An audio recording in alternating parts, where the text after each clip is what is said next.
On parlait de la baguette inscrite au patrimoine mondial de l'humanité. Vous dites patrimoine mondial de l'hyperglycémie. Oui, parce qu'il suffit de prendre...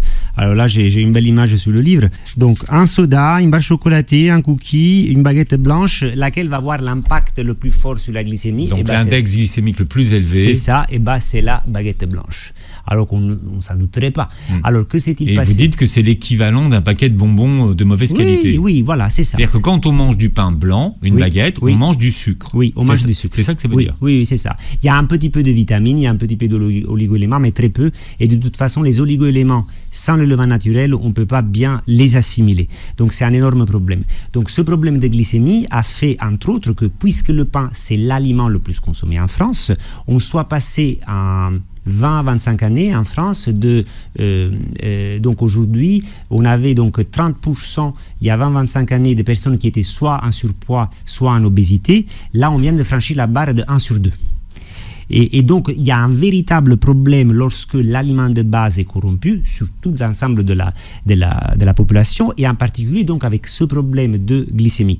On peut le rappeler d'ailleurs, qu'est-ce que c'est l'indice glycémique? C'est une valeur qui mesure de 0 à 100 la vitesse avec laquelle le sucre, donc le glucose, va arriver dans le sang. Et les gens vont me dire, mais le pain, quand je le goûte, il n'est pas sucré, il rajoute pas... Puisqu'il est salé. Il est salé, il est trop salé. On l'a vu tout à l'heure. Non, mais c'est vrai, parce que... C'est paradoxal. C'est paradoxal.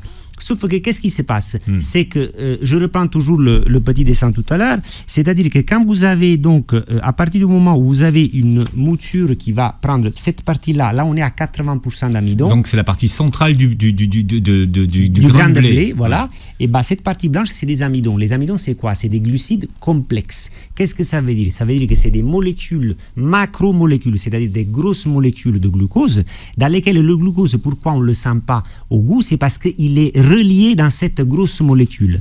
Mais au niveau de la digestion ensuite, qu'est-ce qui va se passer? C'est que nos enzymes digestifs, ils vont couper ces liaisons et donc tout va redevenir glucose. La nature, elle a inventé quelque chose de formidable, qui sont les amidons résistants. Et une autre chose qui est la fermentation naturelle. Les amidons résistants, en fait, ils vont résister à l'action des enzymes et donc ne vont pas se transformer aussi facilement en glucose. La fermentation naturelle, par le biais de la fermentation lactique, va aider cette action et va même leur faire jouer un rôle de fibre alimentaire, c'est-à-dire comme les fibres d'un vêtement qui vont retenir l'eau et vont freiner davantage la course du glucose dans le sang. Résultat des courses, avec un pain 100% levain naturel, vous n'avez aucun risque de prendre du poids.